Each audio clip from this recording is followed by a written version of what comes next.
Seringkali kami lebih condong kepada apa yang dunia tawarkan kepada kami. Sehingga sebuah happiness, sebuah kebahagiaan yang harusnya didapatkan di dalam Engkau sebagai sumber kehidupan kami, terkadang menjadi kebahagiaan yang banyak sekali bentuknya. Yang bukan hanya satu, tetapi banyak. Kami berganti-ganti mencari kebahagiaan ini dan itu, tetapi kami kebingungan sendiri Tuhan. Di dalam tubuh dan jiwa yang lemah ini, kami memohon pertolongan daripada Engkau saja. Dan kiranya pada pagi hari ini kami akan merenungkan tema ini.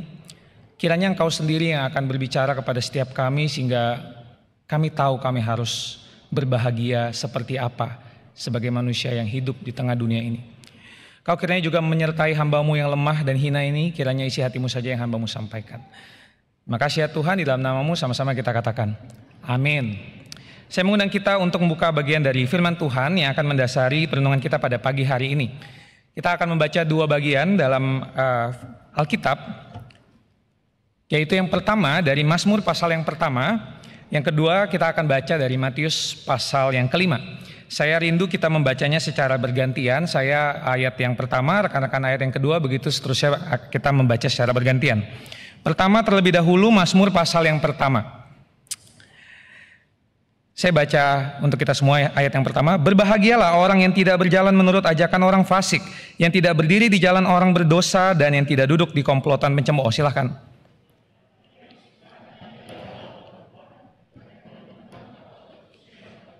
Ia seperti pohon yang ditanam di tepi aliran air, yang menghasilkan buahnya pada musimnya. Tidak pernah layu daunnya, apa saja yang dilakukannya berhasil.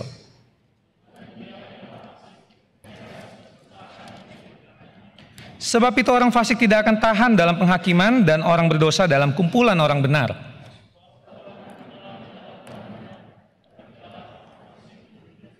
Ya, saya ulang ayat yang ke-6. Sebab Tuhan mengenal jalan orang benar, tetapi jalan orang fasik menuju kebinasaan. Kita baca Matius pasal yang kelima, ayat yang pertama dan yang kedua. Saya baca ayat yang pertama, rekan-rekan baca ayat yang kedua. Oke, saya akan baca ayat yang pertama terlebih dahulu. Jadi ini konteksnya adalah tentang khotbah di bukit. Sebelum Tuhan Yesus berkhotbah kepada banyak orang. Ayat yang pertama, ketika Yesus melihat orang banyak itu, naiklah ia ke atas bukit, dan setelah ia duduk, datanglah murid-muridnya kepadanya. Silakan. Ya, demikian pembacaan firman Tuhan bagi kita pada pagi hari ini. Sekali lagi saya mengucapkan selamat pagi. Ya. Happy Valentine bagi yang merayakan Valentine ya, 2 hari yang lalu. Hari ini kita akan merenungkan sebuah tema dengan judul berbahagialah. Perenungan ini akan menjadi pembukaan terhadap khotbah ke depan yang akan membahas tentang kalimat-kalimat berbahagia. Tapi rekan-rekan, sebagai pengantar, khotbah pengantar, bukan artinya khotbah ini adalah khotbah yang mudah untuk dikhotbahkan. Cuma satu kata, tetapi sulit untuk dikhotbahkan, rekan-rekan. Beberapa kemungkinan yang saya pikirkan. Yang pertama, mungkin karena kita sudah memiliki konsep tentang kebahagiaan kita masing-masing. Dan berbeda-beda satu dengan yang lain. Jadi sulit kalau kita mau mempelajari satu hal yang baru. Terlebih lagi, kemungkinan yang lain, kalau kita mau coba expose apa yang Alkitab katakan tentang kebahagiaan, belum tentu kita mau melakukannya. Belum tentu kita mau melakukan apa yang Alkitab itu minta kita lakukan. Tetapi kebingungan kita itu tidak terjadi pada saat ini saja. Rekan-rekan kalau tahu perkembangan pemikiran tentang etika di dalam filsafat gitu ya. Dari zaman Yunani kuno, bahkan sebelum Yunani kuno, mereka sudah memikirkan apa tujuan hidup manusia. Mereka katakan tujuan hidup manusia adalah menjadi manusia yang berbahagia. Tetapi rekan-rekan tahu, selama ribuan tahun dari zaman dulu sampai sekarang, konsep tentang kebahagiaan itu juga berbeda-beda dari satu pemikir dan pemikir yang lain. Yang justru harusnya kita bertanya, kalau bermacam-macam, jadi bahagia itu apa? Jadi yang mana yang disebut dengan berbahagia? Kalau kita mau coba memikirkan ulang tentang kebahagiaan pada saat ini, paling tidak kita menilai dunia itu menilainya seperti apa sih? Kalau saya simpulkan paling tidak ada 3 hal. Yang pertama, seberapa banyak materi yang bisa dikumpulkan selama hidup. Yang kedua, seberapa besar dampak yang diberikan oleh seseorang selama ia hidup. Dan yang ketiga, seberapa banyak orang yang mengingat kita setelah kita tiada. Ya, misalnya sekarang ya, siapa yang tidak kenal Albert Einstein, Isaac Newton gitu ya. Wah, itu dampaknya besar sekali, tetap diingat sampai sekarang begitu ya. Kira-kira 3 hal itu di dalam dunia mengukur tentang kebahagiaan. Nah, saudara sekalian, pada tanggal 5 April 1995, seorang musisi asal Amerika Serikat namanya Kurt Cobain. Di apartemennya dia mengambil sebuah senjata, pistol, senapan laras panjang, shotgun, dan dia menembakkan shotgun itu tepat di bawah rahangnya. Ya, shotgun itu kan pelurunya besar sekali ya, jadi kepalanya langsung meledak gitu. Dia memutuskan untuk mengakhiri hidupnya. Padahal siapa dia? Anak muda pasti tahu Kurt Cobain.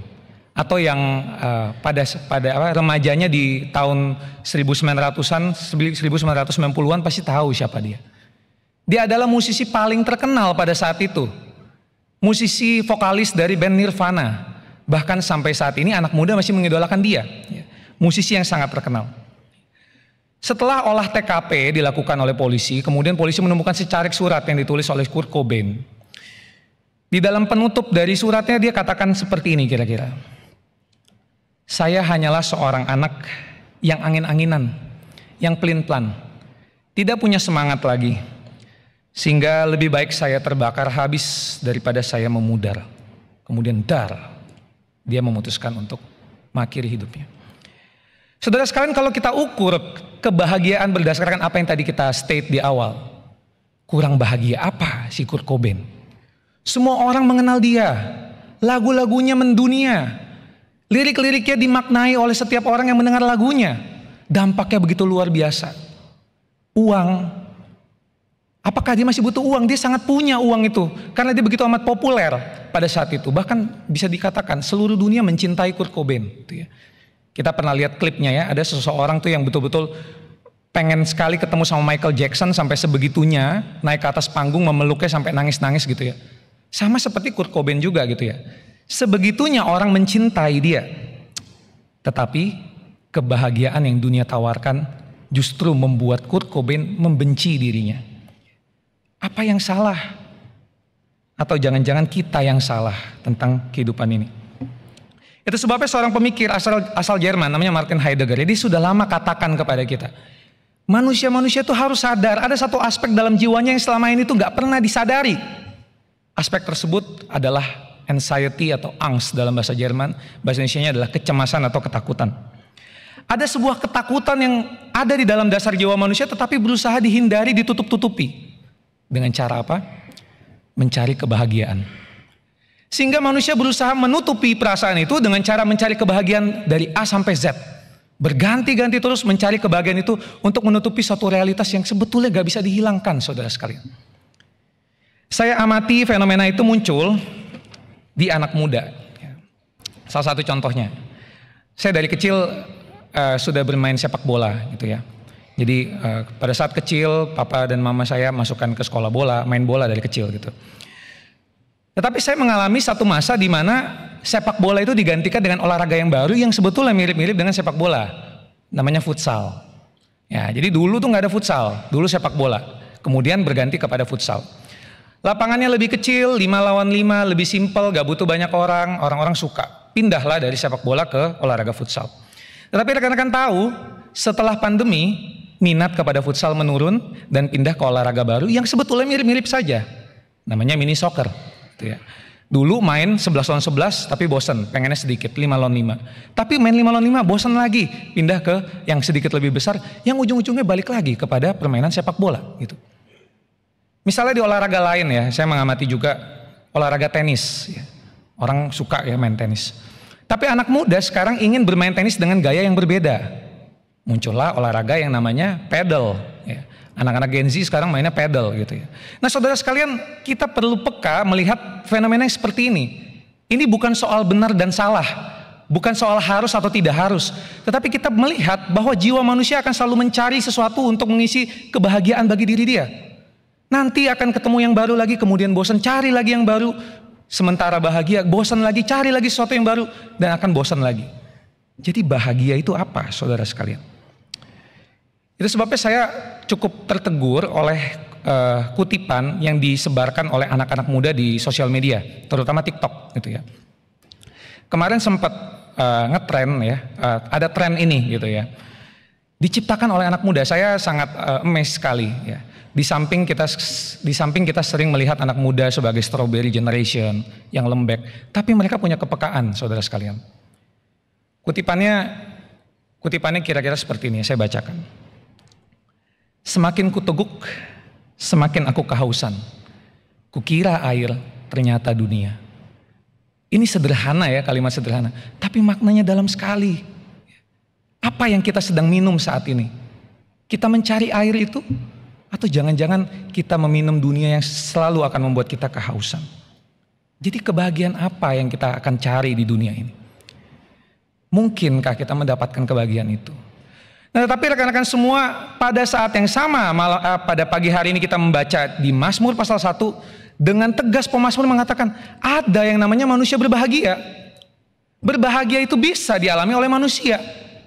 Jadi di satu sisi kok kayak nggak mungkin, tetapi Alkitab tegaskan itu mungkin terjadi. Itu sebabnya kita akan melihat Mazmur pasal 1 itu dengan lebih jauh lagi teks kita pada pagi hari ini. Kita baca dua bagian hari ini, Mazmur 1 dan Matius pasal 5. Kenapa? Karena sebetulnya dua bagian ini bisa dibaca bersamaan, punya kaitan yang sangat erat.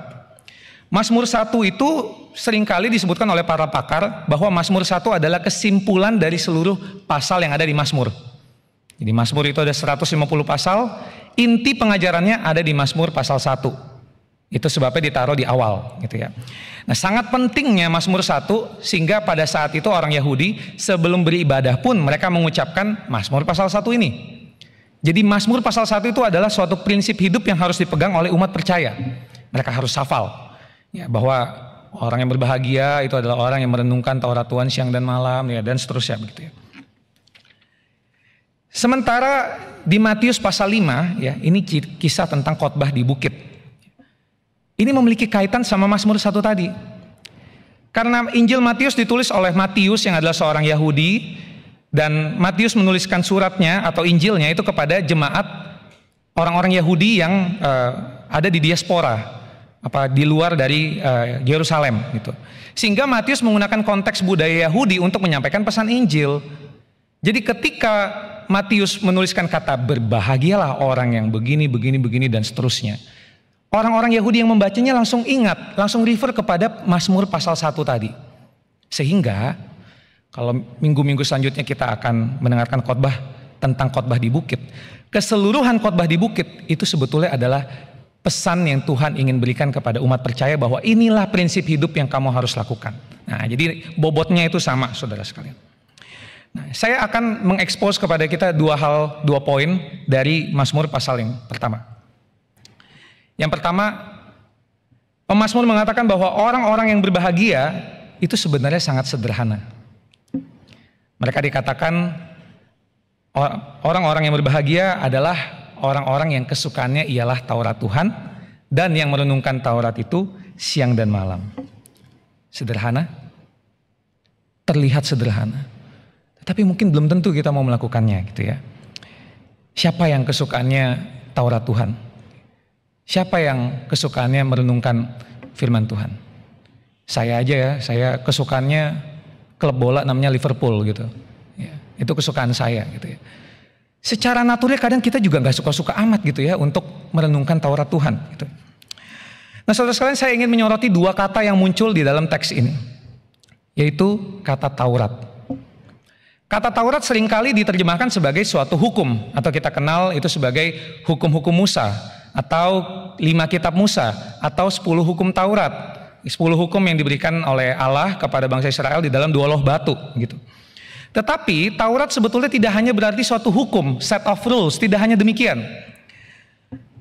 Kata Taurat itu sudah muncul bahkan sebelum Tuhan Yesus memberikan 2 loh batu, Allah memberikan 2 loh batu kepada bangsa Israel. Kata Taurat itu sudah ada. Sehingga kata Taurat kita perlu memahaminya itu lebih dalam lagi. Apa sih arti kata Taurat?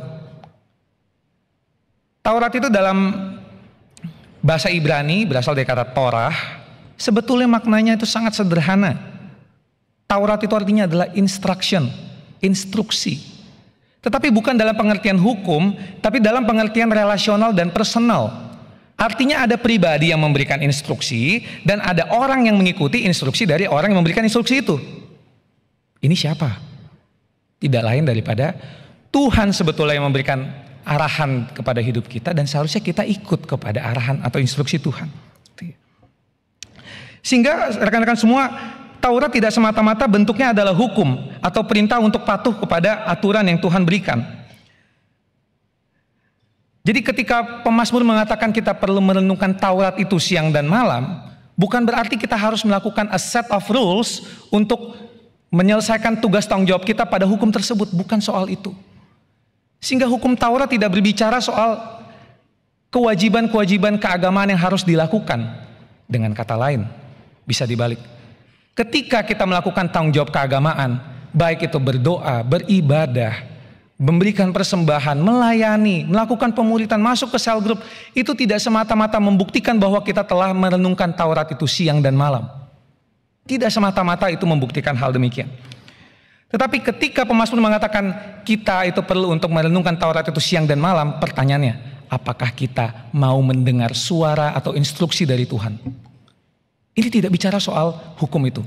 Tetapi apakah kita punya hubungan pribadi, relasi pribadi dengan Tuhan sehingga Tuhan bisa berbicara kepada kita secara personal. Itu sebabnya di dalam Matius pasal yang ke-19 itu ada kisah seorang anak muda yang kaya raya gitu ya ceritanya, datang kepada Tuhan Yesus. Mungkin agak-agak petantang-petenteng gitu ya, dia datang dan kemudian dia ngomong sama Tuhan Yesus, Tuhan, hukum Taurat itu aku sudah lakukan dengan sangat sempurna. Semuanya aku telah selesaikan tanpa cacat celah. Apalagi yang aku harus lakukan supaya aku dapat memperoleh hidup yang kekal? Oke, Tuhan masih baik ya meladeni anak ini. Kemudian Tuhan katakan kepada anak muda ini, oke baik, aku minta kamu untuk pulang, jual seluruh hartamu dan bagikan kepada orang-orang miskin. Dia mau lakukan? Tidak. Alkitab mengatakan, lalu pulanglah dia, pergilah ia, sebab sedih hatinya. Lalu pergilah ia dengan sedih sebab banyak hartanya. Saudara sekalian, kalau kita terjebak kepada hukum-hukum saja, Taurat sebagai hukum-hukum saja, kepada ritual-ritual keagamaan, maka anak muda ini adalah anak muda yang paling berbahagia dari seluruh manusia yang ada di dunia. Maka Saulus sebelum ia bertobat adalah manusia paling sempurna di dunia ini. Tetapi dalam scene ini, ia seketika tidak disebutkan sebagai orang yang benar, tetapi sebagai orang fasik. Ia bahkan menolak inti dari Taurat itu, yaitu adalah instruksi, arahan, relasi dari Tuhannya yang sebetulnya ia jumpai di depan matanya. Dia menolak itu. Sehingga dia bukan sebagai orang benar, justru dia masuk ke dalam kelompok orang fasik. Saudara sekalian, bagaimana kita menghidupi iman kita saat ini? Apa yang kita imani? Iman kepada Yesus Kristus atau iman kepada agama Kristen? Bagi pemazmur, seorang yang berbahagia tahu persis bahwa yang ia inginkan itu adalah untuk dekat dengan Tuhan, untuk peka terhadap suara Tuhan. Sebab Tuhanlah satu-satunya sang pemberi, sang sumber kehidupan bagi dirinya. Bagaimana dengan kehidupan kita? Yang kedua, saudara sekalian, Mazmur 1 juga mengajarkan kepada kita tentang ada dua macam jalan. Digambarkan ya, ada dua macam manusia, dua macam jalan. Yang satu jalan orang benar, ia ditanam seperti pohon ditanam di tepi aliran air, sehingga apa saja yang diperbuatnya pasti akan berhasil, prosper ya dalam bahasa Inggrisnya. Di satu sisi di pihak lain ada orang fasik, digambarkan ia seperti sekam. Nah, menarik di sini ya. Penggambarannya yang satu pohon, yang satu sekam, apa hubungannya? Pemazmur ingin menggambarkan kepada kita bahwa yang satu itu tumbuh dengan kokoh, tidak bergeser-geser. Sementara yang satu lagi itu mudah sekali bergeser. Kenapa? Rekan-rekan tahu sekam itu apa? Sekam itu adalah lapisan yang menutupi beras. Sebelum dikumpulkan, disatukan, kita masak beras itu, ada lapisan yang menutupinya. Tetapi yang mau dikatakan oleh pemazmur adalah bahwa sekam itu saking tipisnya, mudah sekali ya untuk diterbangkan oleh angin. Sangat tipis sehingga ditiup saja dia langsung hilang gitu ya. Apa pesannya ya? Sebetulnya pemazmur ingin mengatakan kepada kita bahwa sekam itu tidak berbobot. Sekali lagi, sekam itu tidak berbobot. Sehingga kalau orang fasik itu seperti sekam, hidup orang fasik itu kehidupannya tidak berbobot, saudara sekalian. Mereka menjalin kehidupan yang sepertinya baik-baik saja, tetapi tanpa sadar ia sedang diombang-ambingkan oleh angin. Ia sedang diombang-ambingkan oleh dunia. Jika kita mengingat pembahasan kita di awal tadi tentang kebahagiaan yang terus berganti, kebahagiaan yang sangat semu, maka penggambaran ini sangat menggambarkan orang yang seperti itu. Bahwa kebahagiaan bagi dirinya itu adalah kebahagiaan yang terus berganti, sangat fana sekali. Yang boleh dikatakan, orang fasik ini bahagia di atas kebahagiaan yang semu. Sementara orang benar ini berbahagia atas kebahagiaan yang sejati dan kokoh. Dan perumpamaan yang mirip-mirip itu muncul di dalam Matius pasal yang ke-7. Ya, ini masih di dalam konteks khotbah di bukit. Jadi sebenarnya intersectionnya banyak sekali dari Mazmur 1 dan khotbah di bukit. Dalam Matius pasal 7 ayat 13 sampai 14 ada dua macam jalan katanya. Yang pertama adalah jalan orang benar. Jalan itu katanya sempit, sedikit orang masuk ke sana. Sedangkan yang kedua itu jalan menuju kebinasaan, jalan orang fasik. Yang digambarkan jalan itu lebar, tapi banyak yang mau masuk ke sana. Sekarang kita gabungkan perumpamaan ini. Ya. Maka kita mendapatkan suatu definisi kebahagiaan yang sangat menarik. Ternyata jalan kebahagiaan yang dicari oleh kebanyakan orang itu adalah jalan orang fasik. Yang ujungnya adalah kebinasaan. Dan ternyata kebahagiaan sejati yang Alkitab katakan adalah suatu kebahagiaan yang tidak populer. Jalannya sempit. Mungkin juga karena apa yang akan diarungi itu sangat tidak nyaman buat kita untuk masuk ke dalam sana. Tetapi jalan yang sempit itu digambarkan seperti pohon. Kenapa? Karena pohon itu bisa tumbuh dengan kokoh dimanapun ia berada.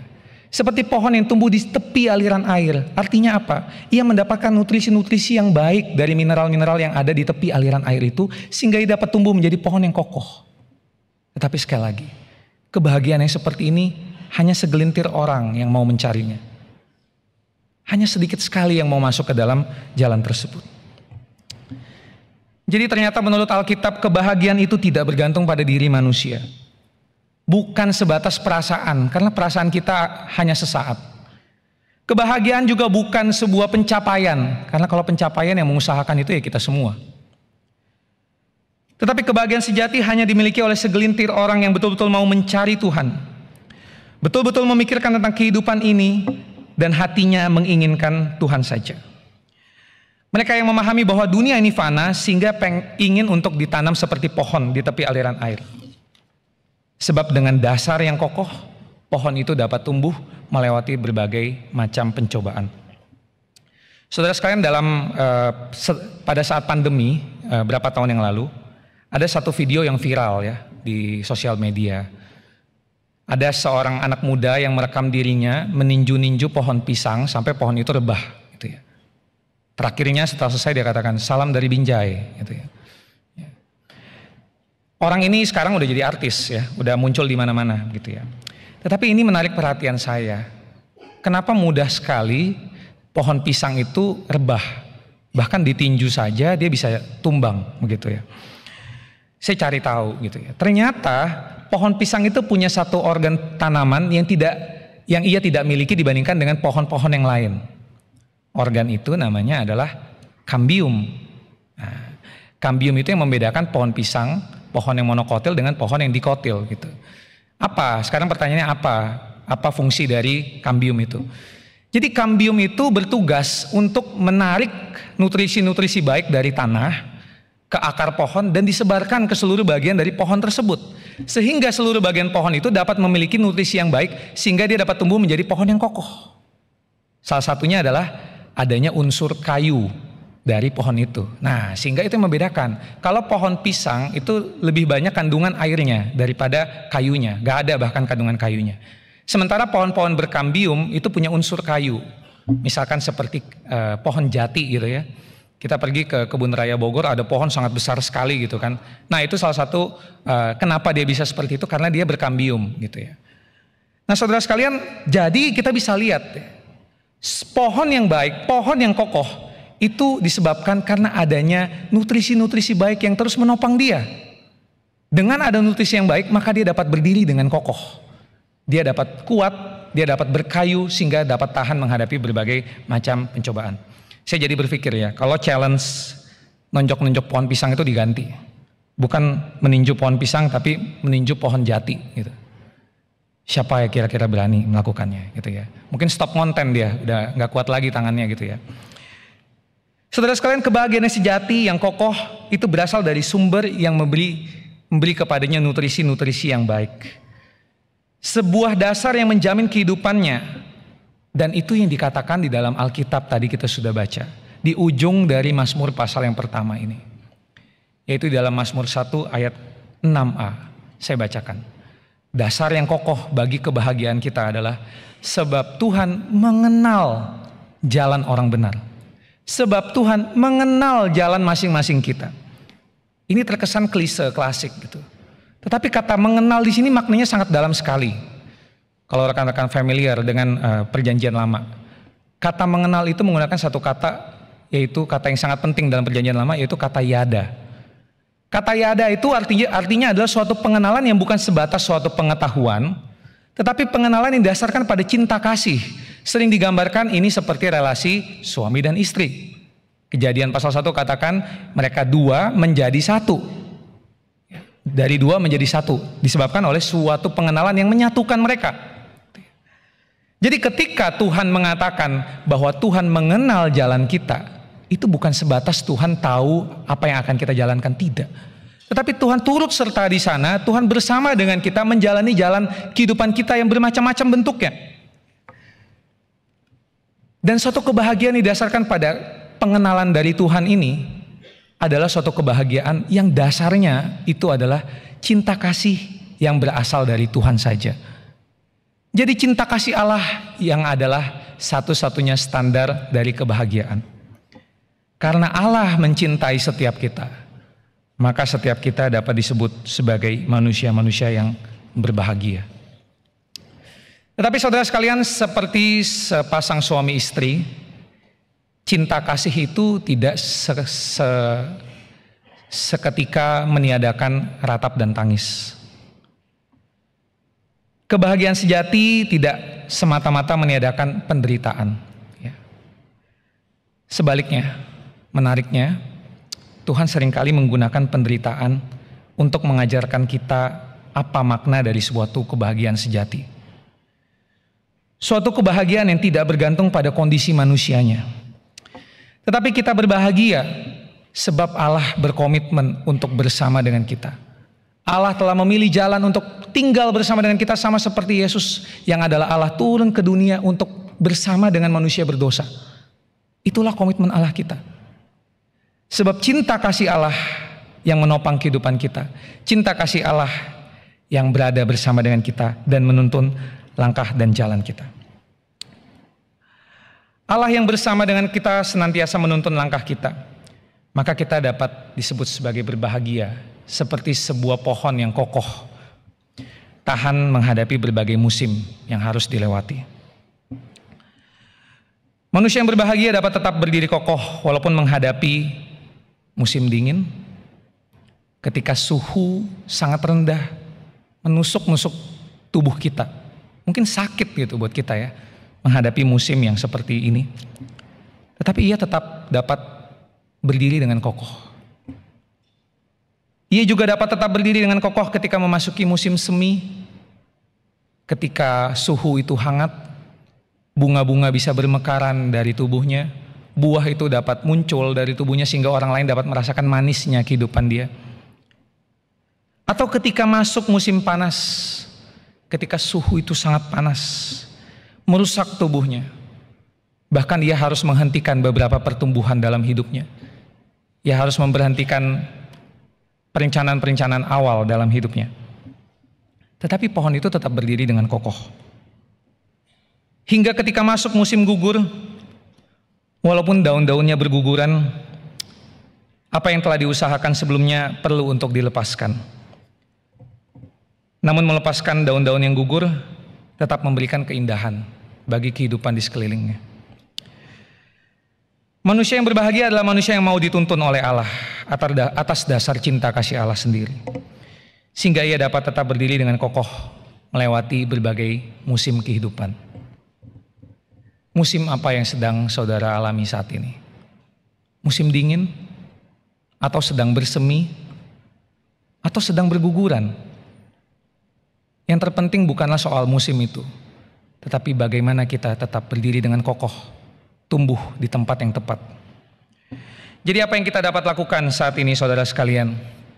Maka saya mengajak kita untuk membaca lagi Matius pasal 5 ayat 1 sampai 2. Karena pendek kita baca bersama-sama saja ya. 1, 2, 3. Ketika Yesus melihat orang banyak itu, naiklah ia ke atas bukit, dan setelah ia duduk, datanglah murid-muridnya kepadanya.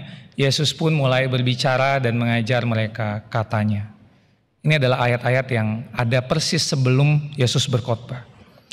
Dari ayat yang singkat ini paling tidak ada 3 kata kerja yang kita bisa lakukan saat ini. Yang pertama, saudara sekalian, mari kita datang kepada Tuhan selayaknya seorang murid yang mau belajar dari seorang guru. Mari kita datang dengan penuh kerendahan kepada Tuhan supaya kita tuh diajar oleh Tuhan sehingga kita tahu apa yang harus kita lakukan di dalam kehidupan kita. Kalau mungkin kita merasa kita udah cukup mengetahui banyak hal tentang kehidupan ini, mari kita lepaskan itu dan datang kepada Tuhan seperti seorang murid. Yang kedua sekaligus yang ketiga, mari kita berikan kesempatan kepada Yesus untuk mulai berbicara dan mengajar kita. Beri ruang kepadanya untuk berkarya dalam kehidupan kita, untuk berbicara, untuk menuntun langkah kita. Jika selama ini kita jarang melibatkan Tuhan, atau kita sekat-sekat, kalau soal ini Tuhan boleh deh ikut campur, tapi kalau yang ini jangan, yang ini jangan, yang ini boleh.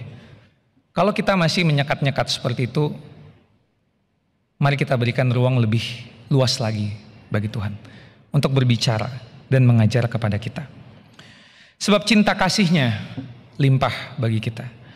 Cinta kasih-Nya yang ingin Ia salurkan kepada kita, sehingga kita dapat tumbuh dengan kokoh, menjadi manusia-manusia yang berbahagia. Maukah kita melakukannya? Saudara sekalian, saya tidak pernah membayangkan bahwa saya akan menjadi seperti ini, menjadi seorang hamba Tuhan, menjadi seorang pengkhotbah. Saya ingat di penghujung studi S1 saya S1 bukan S1 psikologi, bukan S1 teologi, saya S1-nya psikologi. Di ujung S1 saya udah berencana, ya setelah lulus ini saya mau bekerja, mencari nafkah dan seterusnya ya, seperti kebanyakan orang pada umumnya gitu. Tapi di penghujung studi saya, ketika tugas akhir selesai, saya dan sahabat-sahabat saya ikut sebuah retret diadakan di satu STT gitu. Dan ternyata pada malam KKR itu saya merasa Tuhan panggil saya gitu untuk jadi hamba Tuhan. Turunlah saya ke altar dan saya didoakan di sana. Tetapi yang masih teringat dalam ingatan saya adalah setelah saya didoakan di altar itu, saya keluar dari aula itu seperti seorang anak yang mencari ibunya ya, lari-lari mencari ibunya. Saya berlari mencari sahabat-sahabat saya. Saya mencari mereka dan ketika ketemu sama mereka, saya memeluk mereka dan menangis bersama dengan mereka. Saya memeluk mereka satu persatu dengan menangis. Kenapa? Karena saya memohon kepada mereka, please dukung saya. Saya mengubah rencana saya. Saya merelakan Tuhan untuk berkarya dalam diri saya, tetapi saya nggak tahu apa yang saya akan hadapi di depan. Saya nggak tahu, saya bingung, saya takut. Saya peluk dan kemudian saya menangis. Saudara sekalian, waktu terus berjalan sampai pada detik ini. Pada akhirnya saya dapat melewati masa-masa itu ya, studi, praktik, kemudian sekarang pelayanan di ladang Tuhan gitu. Tetapi selama perjalanan saya bersama dengan Tuhan, ketika saya merelakan hidup saya dibentuk oleh Tuhan, ternyata ratap dan tangis itu gak seketika hilang, saudara sekalian. Lebih sering banyak saya meratap dan bergumul dengan Tuhan. Tuhan ini mau gimana gitu ya. Walaupun saya belum punya banyak pengalaman, tetapi paling tidak saya mulai sadar jalan seperti apa yang Tuhan mau tuntun buat saya jalani ke depannya. Ketika saya harus menghadapi suatu momen yang sulit, terkadang saya coba jujur sama Tuhan. berdoa kepada Tuhan dengan jujur. Kadang-kadang saya tanya sama Tuhan, Tuhan, apa memang harus seperti ini jalanmu? Atau saya tanya dengan lebih jujur lagi, Tuhan, apakah Engkau adalah Allah yang dapat saya percaya? Saya tidak sedang meragukan Tuhan. Kita sama-sama tahu bahwa Allah adalah Allah yang kehendaknya itu absolut. Ia punya rencana yang baik bagi setiap kita dan Ia akan menyatakannya, kita tahu sama-sama. Tapi saudara sekalian, kenyataannya jiwa kita itu kadang-kadang gak match dengan apa yang Tuhan kehendaki. Kadang-kadang kita itu gak sejalan sama Tuhan.